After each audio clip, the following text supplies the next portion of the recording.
Penn State needs to stop messing around and just go and get that elite wide receiver from the transfer portal.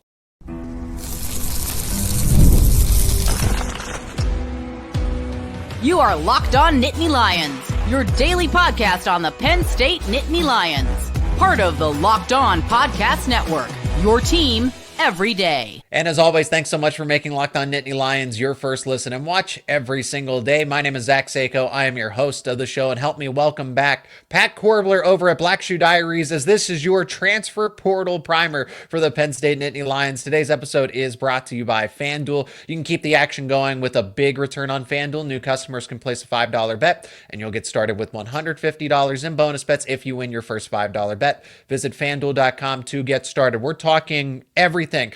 Penn State's biggest needs in the transfer portal. Will they even use the transfer portal? Names to watch for.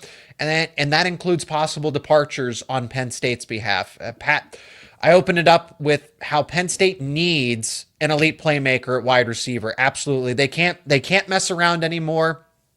Julian Fleming has provided a lot of value in different ways, but as we've seen, Dante Cephas, Julian Fleming, they still don't move the bar enough, and Penn State's wide receiver woes continue year after year.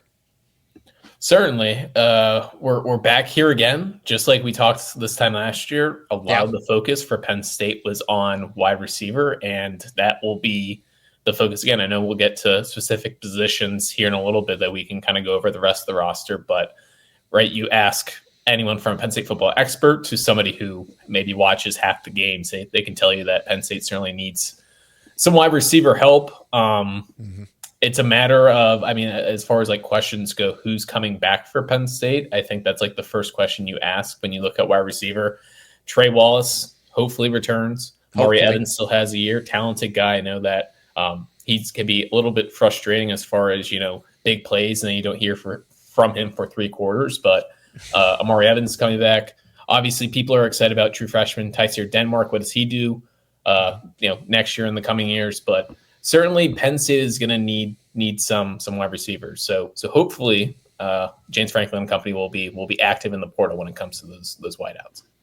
We'll get to some other positional needs before we actually talk about, because that's the key here. Is Penn State going to be active in the transfer portal? They've made it very clear that might not be the case, and I got some strong thoughts on that.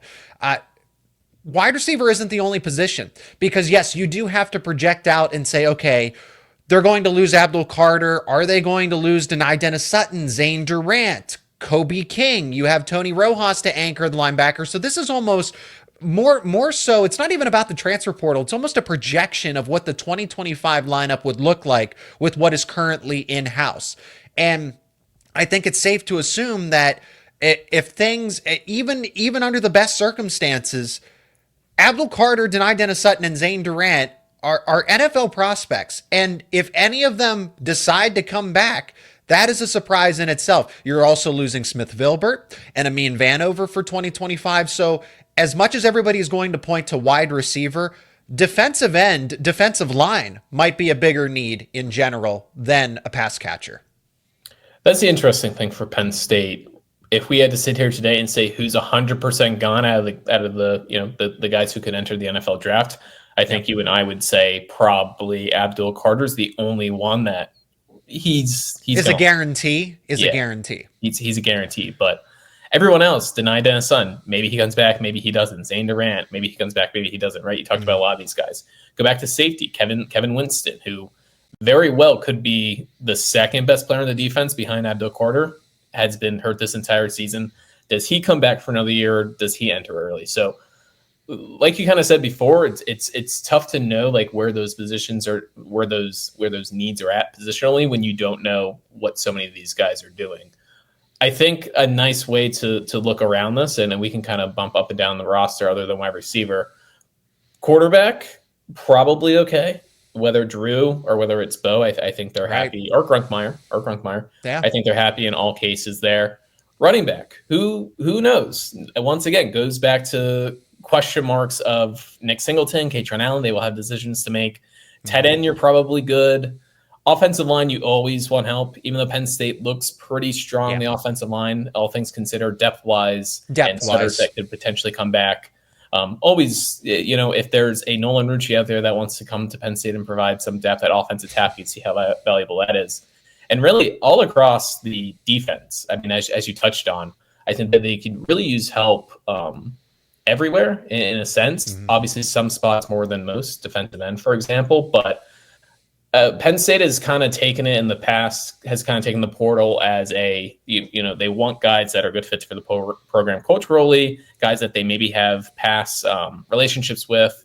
You just don't want to bring in guys that you don't know anything about it, and maybe they kind of ruin what Penn State has going on. So I think as far as where Penn State's going to be focusing, wide receiver, defensive line in general, and then, it's probably a case-by-case basis of, I don't want to say best player available, but, who's out there at linebacker who's interested, who's out there at safety who's interested. And we can start getting some names if you're ready for that.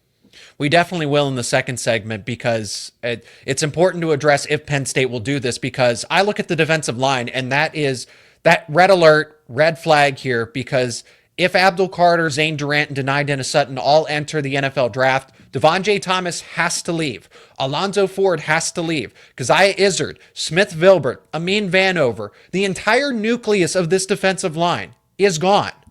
You would have to convince Durant and Denai Dennis-Sutton to come back with NIL. And then, okay, so there go your NIL dollars trying to keep your own players. And now you have to use that to make your case in the transfer portal as well. I've talked to other just national recruiting experts that follow the entire scene and also talk about the transfer portal. When it comes to rebuilding the defensive line through the portal, like wide receiver and of course quarterback, it is expensive. And we know that Penn State's NIL situation it's respectable. It is competitive enough to put them in the top 10. But if you think that they can go toe-to-toe with Oregon, Texas, Ohio State, Georgia, Florida, LSU, and if one of those schools is chasing after the same player that at a position of need, Penn State needs to be prepared to spend probably at least over $500K, upwards of $1 million, $1.5 million to get at least a solid contributor. I'm not even talking about a pure elite player, game changer. This is somebody that is above average to getting close to great, not even an elite. So if that's what the price tag is in terms of NIL, it's going to be tough. And Penn State already comes at it with the frame of mind that, well, we like to build through high school recruiting. This is how we're going to build the foundation of the program. And I agree with that to an extent, but then it takes away from the transfer portal, and it's just not going to be as exciting as maybe some fans could see it as. It's not going to be a big opportunity for Penn State to make a splash. Absolutely. And you've seen coaches all across the country, Brian Kelly was complaining about it. I know there's some other coaches I can't think of off the top of my head right now. Any of them. They all hate it. I was going to say that everyone, right? It's this delicate balance of whether it's high school recruiting, whether it's transfer portal, you have guys that are already in the room, right? We can go back to last year with Penn State and Condre Lambert-Smith, and you start to bring in some transfer portal wide receivers, and people wonder, like a Condre Lambert-Smith, might have wondered, where are they at in that pecking order? Mm-hmm.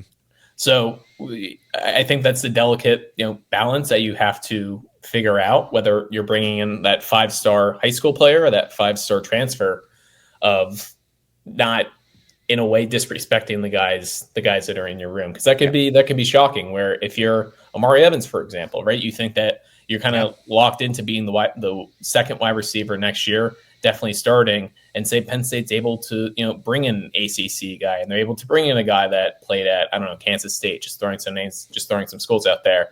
And all of a sudden, Amari Evans isn't looking at, 70% of the snaps. Maybe he's only looking at 35% of the snaps. So it's a balance that you have to play. And you mentioned like the NIL aspect of it, that Penn State is not on the Oregon or the Ole Miss or, whatever school you want to mention. It seems like Florida has gotten their NIL intact now. Penn State isn't quite on that level. I don't think it's as bad as some Penn State fans seem. You would think that Penn State is, a FCS program with how some fans think like our NIL is. I mean, they went and got AJ Harris the last time around, and that took a competitive NIL. Absolutely. And when it comes to NIL, I think that Franklin and, Penn State's athletic department as a whole, Pat Kraft, have done a really good job of, I've seen it use the term the whales, like the NIL whales, like who are your boosters that can really just write you a check for $1 million? Because as much as the collectives do a great job of getting people to donate $100 here or there, it's small fish in the scheme of things. Yeah, where you make an actual impact is when you have an alum that's dating someone like Larry Ellison, who has billions and billions of dollars, and he's willing to write a $12 million check for a 5-star quarterback like Michigan did with Bryce Underwood. Yep. So I think for Penn State, right, those back channeling dealings with boosters, it sounds like things are moving in the right direction. I know there was an article where Pat Kraft was quoted saying that they feel like they are in a much more competitive area with NIL this year compared to previous years, compared to when he got to Penn State. So we'll see. We're really going to find out this offseason where Penn State's at, because one, they're going to have to be competitive with getting these guys back. Nick Singleton, Denied Dennis on, a great way to get them to not go to the NFL is to say you can make a pretty penny here at Penn State, and then secondly, being and competitive booster stock in the portal.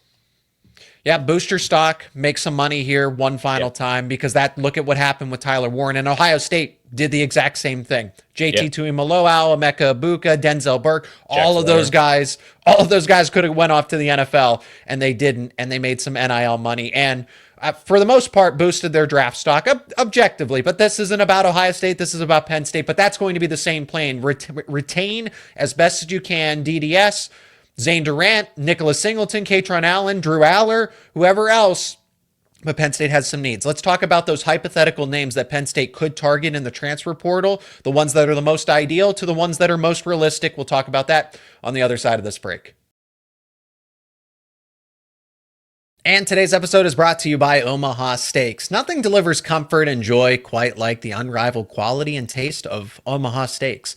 It's guaranteed perfection in every single bite, and right now you can save on unforgettable gifts with 50% off site-wide at omahasteaks.com. Plus, score an extra $30 off with promo code COLLEGE. With 5 generations of experience, they consistently deliver the world's best steak experience, and the gifting experts at Omaha Steaks have made it easy to deliver the perfect gift with thoughtfully curated gift packages featuring gourmet favorites. From legendary steaks to mouth-watering desserts and so much more, you can save 50% off site-wide for a limited time at omahasteaks.com. Plus, our listeners get an extra $30 off with promo code COLLEGE. That is promo code COLLEGE. 50% off at omahasteaks.com, OMAHA steaks.com, and an extra $30 off with promo code COLLEGE. Minimum purchase may apply. And today's show is also brought to you by Team Ticker. Team Ticker is the one-of-a-kind sports sign for all college sports fans. And if you're watching this episode, that right there to my left is a Team Ticker sign. Whether it's Penn State football, men's and women's basketball, baseball, soccer, or softball, Team Ticker has got you covered. You'll never miss a game again, as the high-tech retro display provides a countdown to that next big game, as well as daily updates on the latest team news, stats, schedules, standings, and so much more for Penn State and other available schools. Team Ticker is the ultimate addition to your Nittany Lions sports collection, and once you hang it on the wall, it is going to be the talk of all your fellow Penn State fans. If you're looking for that one eye-catching item to showcase your team pride, or a gift for that special Nittany Lions fan, go to teamticker.com and pick up your Team Ticker today. Team Ticker is the one-of-a-kind sports sign, and now they are running a $50 off holiday sale. Just go to teamticker.com to take advantage of the holiday sale now and get $50 off your Team Ticker purchase. Again, that is teamticker.com. Holiday sale going on right now for $50 off your purchase. With the same way that we started off the show, Pat, let's just keep it going and lead off with wide receiver in the second segment. And KC Concepcion is going to be the first name that comes up. He's already been linked to Penn State. I think in his official, unofficial top 5, Penn State is one of those schools. For those who don't know, shifty, I liken him to Jahan Dotson. I think that's a fair comparison as far as what Concepcion could offer Penn State. Clear-cut number 1 wide receiver, can line up all over the football field, can be a deep threat, can be a short to intermediate target, stands at 5'11", 190 pounds. This is the dynamic receiver that Penn State is looking for to replicate what feels like has been gone for so long in that Jahan Dotson type of wide receiver. Absolutely. He's a super talented kid. He's only a sophomore, so he probably has the idea that wherever he transfers, he's going to be a one and done, go to the NFL. But right, it's somebody that could potentially be around for multiple years. But yeah, extremely productive as a freshman, had 71 catches. This year wasn't quite as productive. NC State took a step back, both offensively and as a team. They had an interesting down year because they started in the top 25. Yeah.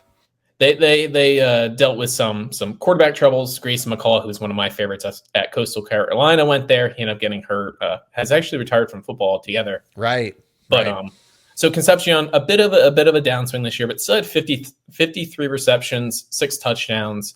You kind of hit the nail on the head with I really like the Jahan Dotson comparison. I think that most people look at Concepcion and they're going to say, probably a guy you more so want to utilize in the slot, but bigger than people give him credit for at 5'11". And as far as who's going to be like a bona fide number 1 wide receiver in the portal, he very well might be, I would say one of the top 5 guys that is going to eventually enter. It's still early. There are a ton of wide receivers that are entering, but I would be surprised if there were going to be as many guys coming in there that are as proven as him. Because if you're Jeremiah Smith, you're 6'3", 215 pounds, you're more likely than not just going to stay at Ohio State. So you have to understand that guys entering the portal aren't necessarily going to be guaranteed first round guys, but certainly guys that can be wide receiver 1 on good offenses. And Concepcion would be a dream match for Penn State, I think.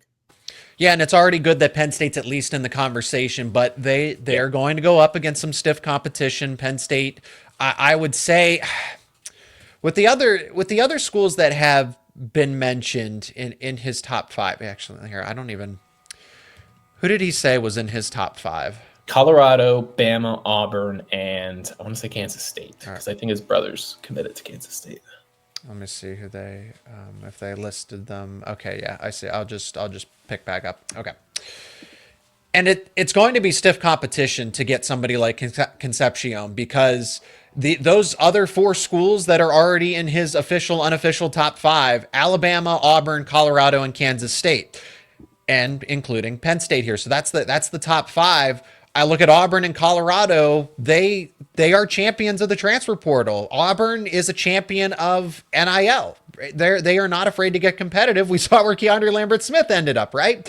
So Penn State is on the outside looking in here. I'm not saying it's impossible, because Penn State will pitch and say, this is the place to be a number 1 wide receiver. You'll be working with hopefully Drew Aller, right? We'll see. I think he should go off to the NFL, but if he comes back, that's the rumor that he's 50-50 about it. So be it. But you have a future NFL quarterback throwing to you. You will be the guy in the offense. Tyler Warren is gone. Now it's you and the Drew Aller show.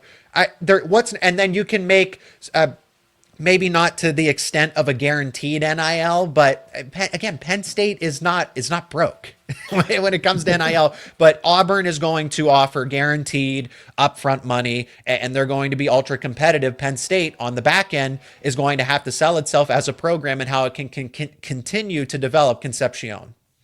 And you say what they're going to sell, right? NIL is going to be an important aspect for all these guys that go in. But for Penn State, I do think their wide receiver hopes and dreams, I don't want to say start and end with Drew Aller coming back, but that is going to be a big, big selling point between, no offense to Bo. I like Bo Prabula a lot, but just as if you're a wide receiver in the portal, there's a big difference between what you have seen from Drew versus, some of the promises that Bo might have. And I think Bo can be a really good quarterback, but there's the guarantee of what you have. It's going to be a run first. It's going to be a run first team.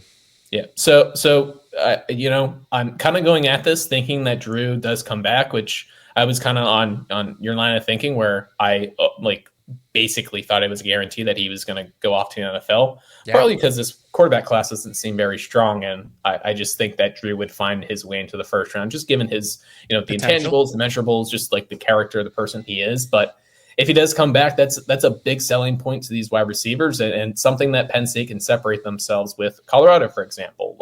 Last year, Penn State was going after LeJontay Wester, who ended up going to Colorado over Penn State. He had 70 receptions, 10 touchdowns, almost 1,000 yards this year.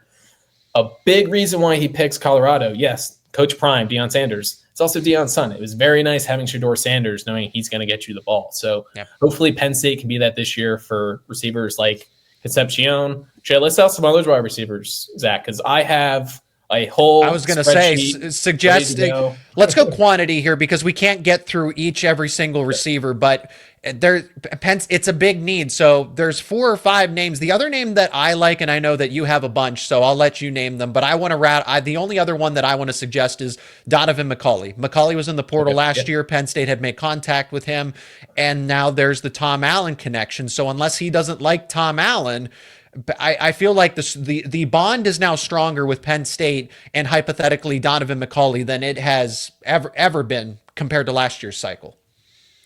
Yeah, McCulley's an interesting one because for those that aren't aware, McCulley, 6'5", 203 wide receiver at Indiana, had 48 receptions in 2023, entered the portal last year when Tom Allen left, decided that he was going to stick with Indiana, came back this year, battled some injuries, it seemed like throughout fall camp and then into the season. So he played a little bit for the Hoosiers, but by the time he got brought back, was behind some of their other transfer portal guys, Elijah Zaret, I believe is how you pronounce his last name, who was a stud for them. So he only had 2 receptions this year. He's back in the portal. He's looking at schools like Michigan, Oklahoma.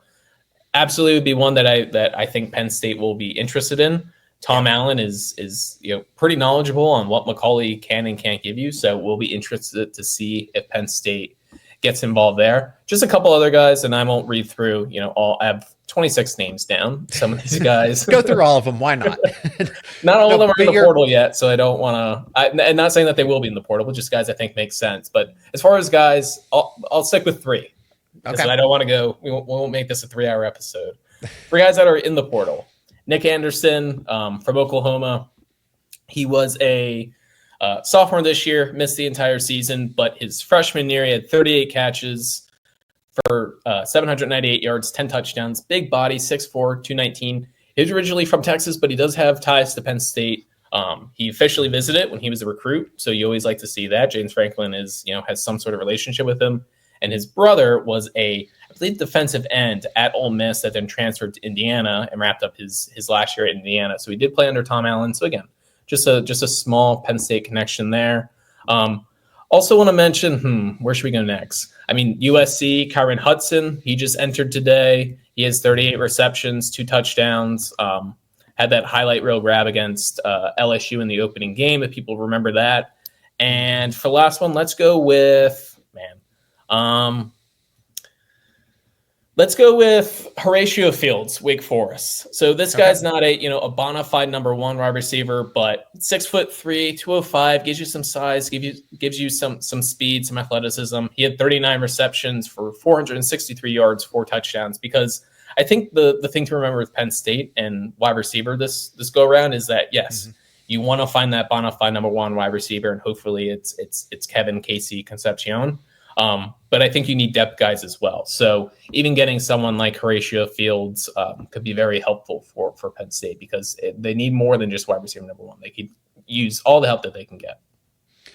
And I think that's fair to say, especially Trey Wallace is coming back, Liam Clifford, Amari Evans, Tyser Denmark. So you at least have a group of 4, but I don't know how much that moves the needle because you are banking on the fact that Wallace is going to take this gigantic step forward. Denmark's going to take this giant step forward. Amari Evans. And can you take the gamble that all 3 of those guys go from good to great in another offseason? Time will tell, but Penn State, of course, knows its roster better than anybody else. On the other side of this break, we'll talk about defensive line and linebacker possibilities and players that could depart Penn State. We talk about incoming athletes. There's going to be some outgoing athletes from Penn State. We'll cover it all after a word from our sponsors. And today's episode is also brought to you by FanDuel. Get ready to tackle the NFL action with FanDuel, America's #1 sportsbook, because right now new customers can bet just $5. $5 and you will get $150 in bonus bets if you win that first $5 bet. FanDuel Sportsbook app gives you everything you need to place live bets on the NFL all in one place. So when you get a hunch in the middle of the game, you can check out the latest stats, view live play-by-play, and so much more. And it is all on the same page where you place your bets. Just visit FanDuel.com to join today. And FanDuel will have lines available for Penn State's next game. Yes, Penn State now in the college football playoff post Big Ten championship. FanDuel will have lines available for all the matchups, and we'll see how far Penn State goes. If you like those game lines, if you like those odds to potentially win the college football playoff national championship, you can bet them all over at FanDuel.com. And remember, you will get started with $150 in bonus bets if you win your first $5 bet. Again, that is FanDuel, America's #1 sportsbook. So, Pat, again, I think defensive line is going to be the biggest need because there is so much natural attrition here. Penn State can control some things if they get out in front of this. They know that Zane Durant, Denai Dennis Sutton have the option to go to the NFL. But is it enticing enough with NIL and a year to boost some draft stock that they could come back? So if Penn State can hit home on retaining its biggest key players and guys that would be superstars for the 2025 season, then maybe defensive line isn't as bad as I'm making it out to be. But if they strike out on even just one, if Zane Durant and Denai Dennis Sutton say, you know what, one of them says my better option is going off to the NFL, because we've seen that. Guys who should have came back a season ago, and I haven't been able to go on this rant yet, but I've been holding my breath on it because it really hasn't come up in natural conversation about Penn State. Why did Curtis Jacobs and Kalen King go to the NFL? Penn State would have been a bona fide national title contender, not a fringe. There would have been no doubt. They probably would have beaten Ohio State had Penn State, because where did they have trouble? In the secondary and at linebacker depth. And Curtis Jacobs and Kalen King would have checked those two boxes off. They would have made some money, and they would have been able to boost their draft stock. So you have the same opportunity to right your wrongs here with Denai Dennis Sutton and Zane Durant. Defensive line can be a dire situation if you strike out with just one of them in those conversations.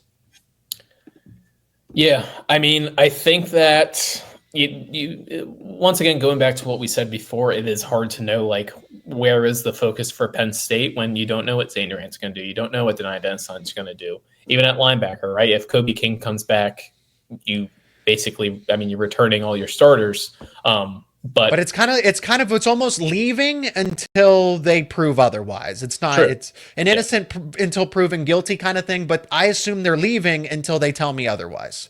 And even if Zane Durant does come back, you are losing, Devon J. Thomas, he's 100% gone. Kazai is 100% gone. I do think Alonzo Ford has another year, if I understand. Does he? Correctly. Because that would be huge, but he's also coming off of the injury. I want to double check that. I believe that he has another year. Last year, he had 2 years to play 3, and since he redshirted last year, he would have another year. And either way, right? So you do mention that he is coming off, and we don't know fully what that injury is, but more likely than not, it sounds like, it's season ending, at least for these next couple of weeks, but yeah. I would imagine that he's probably not a guy that's ready for spring practice anyway. So no matter the point, whether Ford comes back, whether he isn't, whether he's healthy, whether he's not. That's just one guy. Yeah, you definitely want more defensive tackles. So defensive line, a little bit lighter than wide receiver. Wide receiver is fortunately for Penn State going to always be one of the deeper positions in the portal.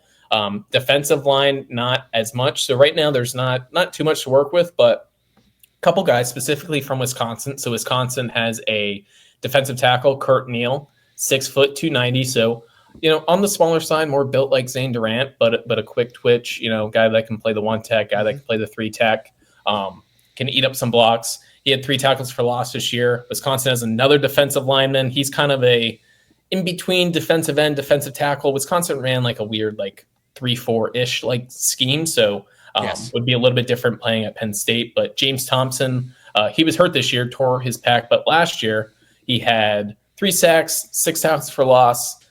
He's a little bit big on the taller side, 6'5", 295. So I think he'd be, get him into Penn State, get him enrolled, this winter. And he's a guy that I think that could get up above 300 pounds and be a real nice threat at the 3-tech. As far as MAC guys go, Kent State's Cameron Olds, he's a defensive end. He had 6 sacks for Kent State this year, which, Kent State not exactly, lighting it up. I think that, but that's impressive given Kent State. Yeah, true. We will give him his flowers for that. Central Michigan has a guy, Jonah Pace, 6'5", 285, 4 sacks, 11 tackles for loss. So quite, impressive. And once again at the MAC level, which you never know it's going to happen, right? Penn State Alonzo Ford. Look at Alonzo Ford in the Sun Belt. Well, Penn State takes Dante Cephas, and he doesn't quite transfer, but yet Florida State took Braden Fisk, who was from Western Michigan, and he ended up being a second-round pick for them. So, each player is you look at them individually, whether they're in the MAC or not. The MAC doesn't guarantee success or doesn't guarantee failure, but again, just it's a little bit early on with the defensive line and just defensive prospects in general, but certainly not as strong as wide receiver group. I'll say that much. This is the part of the conversation that I don't like, but it's what people are maybe most interested in. We talk about who Penn State needs to bring in, who they can bring in. What about who they could lose to the portal? So we've already kind of talked about hypothetical NFL departures and guys that they have to leave because they're out of eligibility. I'd also look towards maybe does a Jalen Reed go into the NFL, right? I think he's boosted his draft stock this season. That's an objective opinion. That is not a subjective thing. Keep an eye on KJ Winston. Does he come back with the injury? Does he go to the NFL? And watch those other players, Zane Durant and Dennis Sutton. I think Abdul Carter's good as gone. Drew Aller and Nicholas Singleton. The ones that are intriguing in regards to the portal, I think there's going to be another house cleaning at wide receiver. Yeah. And because like I said, you have that. We've talked about how Penn State already has a core four coming back of Clifford, Wallace, Evans, and Denmark. That kind of makes things difficult for guys who are in their third year with the program, a Tyler Johnson, an Anthony Ivy, a Mekhi Flowers, who have just not panned out. And Marcus Hagans is still in this constant rebuild of the wide receiver position. So I would not be surprised again if Penn State has an exodus at the wide receiver position. Yeah, I think that, you mentioned that third year in the program, if you get through 3 years and you're still not really breaking fully into the rotation, I think that's where you start to look at guys, maybe both from Penn State's perspective and from their own perspectives of, wanting to play, Anthony Ivy, Tyler Johnson, you mentioned those guys are wide receiver, that they're in their third year, and we've watched Penn State. They are in dire need of wide receiver help. And for whatever reason, those guys, just can't get on to the field here. Yep. So I think, you hit the nail on the head there with them potentially looking around. Look at spots that are, have really good depth. Like you go into the secondary, you have Zion Tracy returning, you have Cam Miller returning, you have Elliott Washington returning, you have some really good true freshmen in Antoine Belgrave-Shorter and John Mitchell. Not to say that any one of those guys, like in particular, I think necessarily leaves, but look at last spring, King Mack was probably going to be in line to play a little bit more this year at Penn State, and he decides that he's going to go off to Alabama instead. So you look at where positions that are filled with really talented guys. If I read off like the 4-star ratings for almost all those guys, they were highly touted prospects in their own right. And if you can rotate as much as you want, but if you're somebody that is Penn State's 5th cornerback, but you can go to Georgia Tech, or you can go to North Carolina and you can start, that's maybe something that those guys look at. Again, not to say that any one of those guys in particular I think leaves, but that's just kind of where my mind goes with guys wanting to play. Football is a violent sport. Even more so than I always compare it to basketball. Basketball, you have so many games. Football, you have those 12 games a year, 12-ish games a year, and the majority of your life is lifting and practice and honestly things that are not very fun. So you want to get out there on the field and actually play. So that's just kind of where my mind goes when we think about, where can you see attrition on the roster? I want to throw this in here, and it's hidden at the end, but I do think there is an odd possibility that Katron Allen would leave through the transfer portal. I have heard too many times through the grapevine that when James Franklin and Pat Kraft make it a point to say, why are agents sending me emails about people who are currently at my program trying to recruit them and get them into a transfer portal with an enticing NIL offer? Yeah. That player that I have heard linked to those discussions has nothing to do with Katron Allen in the sense that he's facilitating them, people are trying to get Katron Allen into the portal, whether that's an SEC program or somewhere else. And if Nicholas Singleton comes back, does he really want to share the workload once again, 50-50 like that? And then you have Quentin Martin, you have Corey Smith. Penn State just got 2 more running backs in the class of 2025. Eventually Cam Wallace is going to return, and they were targeting LaShawn Williams before he committed to Memphis, the Iowa transfer. So Penn State knows something is up in that regard. Well, it kind of hits home to what I was just saying with cornerback, right? Where look at the position groups at Penn State that are the strongest, and I think that we can certainly argue that running back is one of them.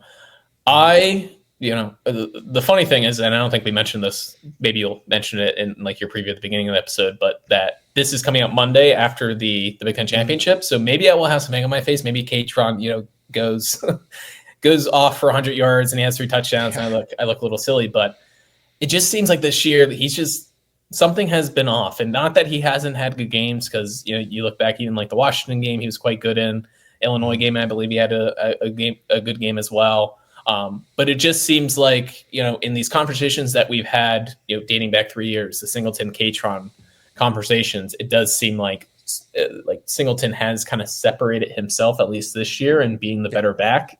And yeah, I just don't know. Katron, maybe he's a good NFL running back. Maybe he's not. He's not going to test extremely well at the combine.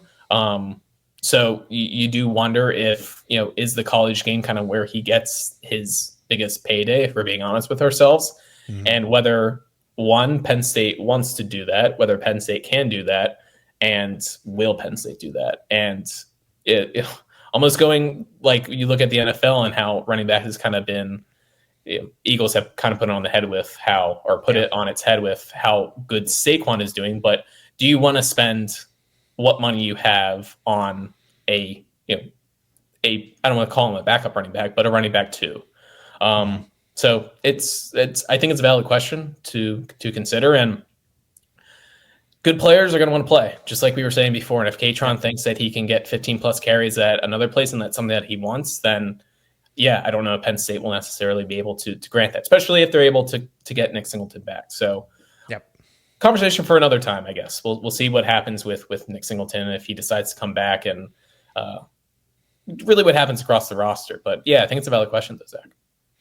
It's a fluid situation, and obviously needs, plans, the blueprint is going to change based on who goes to the NFL, who decides they're going to return, and what Penn State can ultimately do when projecting its 2025 depth chart. But why we bring on the man himself, Pat Koerbler, because he is in depth when it comes to the transfer portal and trying to solve all of Penn State's issue with one magic swoop. All of his links to his work will be down in the description. Pat, thanks so much for the time. And I know this is not the last conversation we are going to have about Penn State football and the transfer portal.